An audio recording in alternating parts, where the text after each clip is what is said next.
And then we're gonna put it. Okay, okay. We can do this, right? We can do this.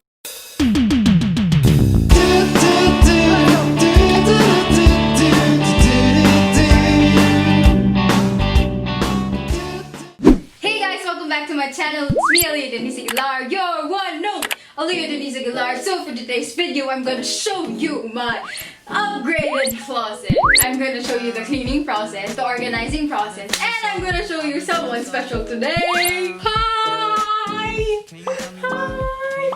His name is Aslan. Sa Narnia, guys. We're gonna have a tour with this baby boy. Aslan, look there! He's 2 months old. We just got him last week, actually. So, hi! Okay, here it is. The cleaning process. Okay, we're back. Wait. Okay. Alright. Let's go!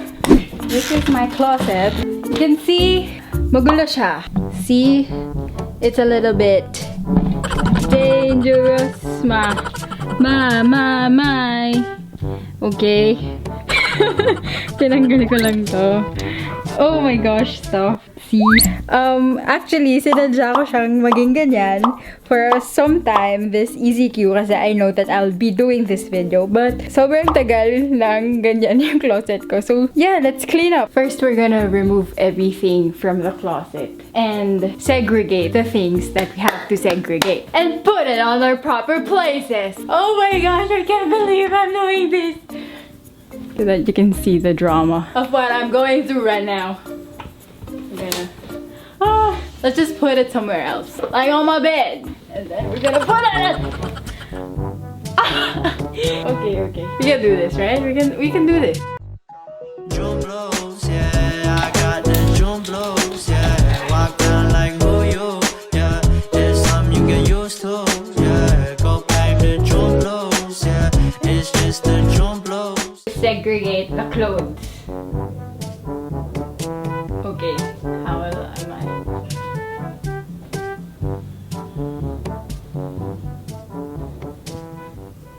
I segregated my clothes that I want to alter, my pants, light color load, and dark color. I'm gonna do that for some time.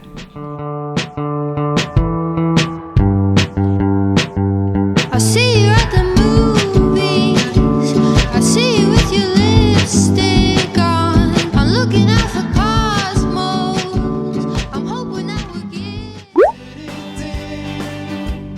We're gonna make all the hangers black. I saw this chain organizing thing. Alam niyo guys, yung sa parang sa tindahan.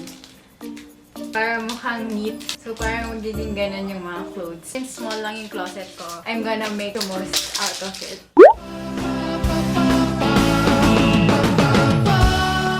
1, 2, 3, go! Chain! I feel so organized. Isa-section natin siya. First, this is called the ukay section. Parang siyang, pag nakita mo parang mag-ukay-ukay ka. Kasi guys, tignan nyo naman, I got it from the ukay-ukay thrift shop style. Para siyang naka-organized. And look at that palette though. White. Pero this one lang may gold stuff. I don't get it. Pero, yeah. Ay, share ko lang guys. This gray jacket is only 60 pesos guys. Hindi to thrift haul pero flex ko lang. And my pants! Woo! Okay, I've learned here kay Megan Batun to do these kind of organizing stuff. To do this, you have to hold dito sa my area and then put it here and then make it straight like this and put it on the other side. And then ta-da! Nakikita mo niya na yung pants ko. And then here we have plain black shirt. Gray. I love gray. I love gray kahit na medyo bumabakit yung kilikili ko. Pero I love gray clothes. White shirts, white blouse. Yung basics ko. So next, my house clothes. Look, she organized or something. Yes, girl. You can see here yung house clothes ko. And then, yung stuff na nandito are my short pants na yung mga elephant pants, mga square pants, and all. I also have my skirts down here and shorts. I have my undergarments here.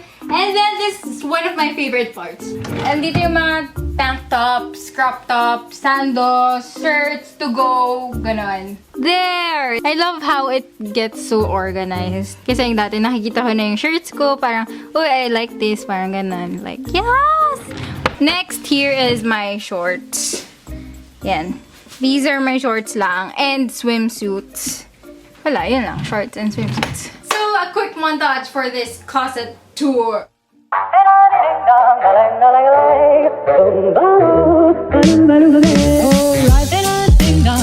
If I could take you up in boom boom boom boom boom, tell me I'm the only one that you love. Life could be a dream, sweetheart.